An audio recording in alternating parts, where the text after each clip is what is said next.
আনুষ্ঠানিকভাবে শুরু হলো 5টি দুর্বল ব্যাংকের একীভূতকরণ প্রক্রিয়া। পরিচালনা পর্ষদ ভেঙে ব্যাংকগুলোতে নিয়োগ দেওয়া হলো প্রশাসক। বাংলাদেশ ব্যাংকের governor doctor Ahsan H Mansur সংবাদ সম্মেলন করে জানালেন, গ্রাহকদের আমানত ফেরত দেওয়া শুরু হবে এ মাসের শেষের দিক থেকেই। আশ্বস্ত করলেন, 5 ব্যাংক মিলে নতুন সরকারি ব্যাংক হওয়ায় শঙ্কার কিছু নেই।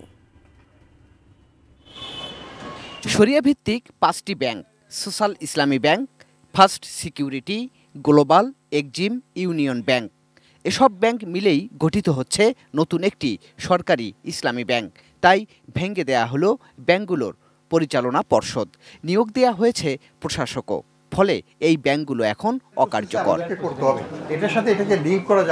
ব্যাংক 5টিকে একীভূত করে নতুন একটি ব্যাংক গড়ার প্রক্রিয়া আনুষ্ঠানিকভাবে শুরুর ঘোষণা দিলেন কেন্দ্রীয় ব্যাংকের গভর্নর।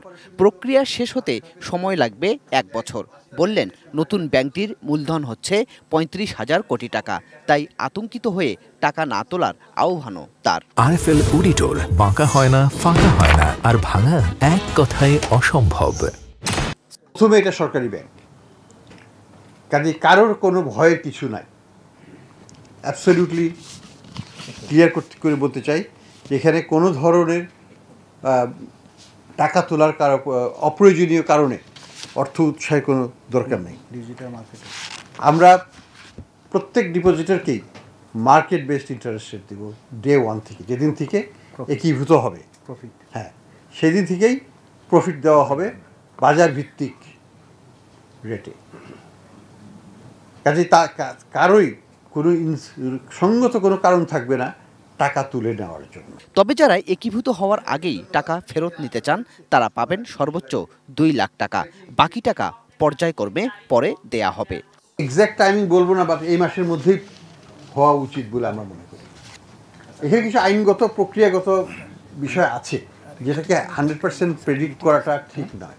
আমাদেরকে স্টক টেকিং করতে হবে যে 2 লক্ষ টাকা অ্যাসেট কারা কোন ব্রাঞ্চে কোথায় তাদের অ্যাকাউন্ট, সেগুলো সব ঠিকঠাক করে নিতে হবে। টাকা সেখানে প্লেসমেন্ট করে রাখতে হবে। দিস আর হিউজ লজিস্টিক্যাল ব্যাপার আছে। তো এগুলো করে আমরা আশাবাদী এই মাসের শেষ নাগাদ আমরা এখানে তাদের হাতে, যদি তারা চায় তাদের হাতে দিতে পারবো। কেন্দ্রীয় ব্যাংকের গভর্নর জানান, নতুন ব্যাংকটি সরকারি হলেও তা চলবে বেসরকারি ব্যাংকের নিয়মে। কর্মীদের চিন্তার কিছু নেই, যে যা বেতন পাচ্ছেন তাই পাবেন। পরে নতুন ব্যাংক তৈরি করবে নতুন বেতন কাঠামো। গোলাম কাদের রবু, এটিএন নিউজ, ঢাকা।